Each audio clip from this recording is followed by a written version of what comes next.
Last one, fortunately, it's a no-brainer. Now, I'm neither a Luddite nor a Londoner, but despite the impressive technology, the smartphone service, GP at hand, and its wide-reaching implications for general practice should concern us all wherever we are in the country. I'm not just concerned that GP forward view monies are being used to fund private companies at the expense of GP surgeries, nor am I just concerned about the impact on continuity and quality of care. Nor is it just that an NHS provider registering patients has a website which states that the service may be less appropriate for people who have complex mental health issues, physical, psychological and social issues, i.e. patients who are frail, needy or indeed ill.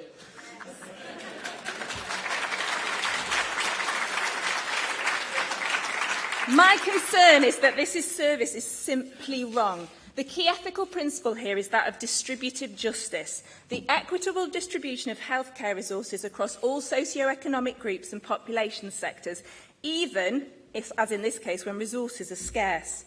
General practice, by its nature, adheres to this principle. A centrally commissioned service that favours the well above the ill is contractually and morally questionable. Whatever your feelings on the nature of the future of NHS general practice, we cannot allow public monies to be used to commission a service that favours patients with no complex problems and only if they have access to certain technology. This will lead to huge inequity. It should go to all of general practice for the good of all patients. In his address today, Richard said we must provide care for all, no questions asked. So I know he and the rest of the GPC exec will agree with the whole of this motion.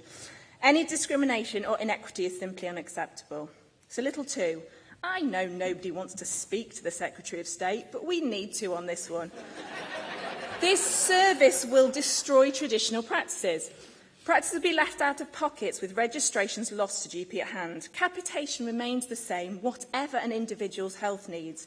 Whilst the young, fit and healthy register with GP at hand, practices will be left with huge financial losses whilst caring for the most complex patients. They need to be compensated.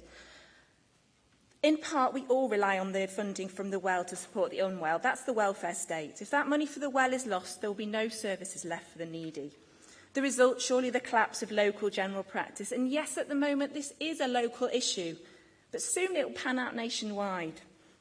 And finally, little three, the commissioning of GP at hand needs challenging. I want to know how some of GP forward view millions promised to sustain general practice can be used to commission a discriminatory service. I want to know how a provider holding a general practice contract has been allowed to suggest which patients may or may not register. I simply want to know how this has been allowed to happen. At the start of the GP Forward View, Simon Stevens quotes, "If general practice fails, the whole NHS fails." Well, Mr Stevens, by using GP Forward View monies to commission a cherry-picking service, you are deliberately failing general practice. I move.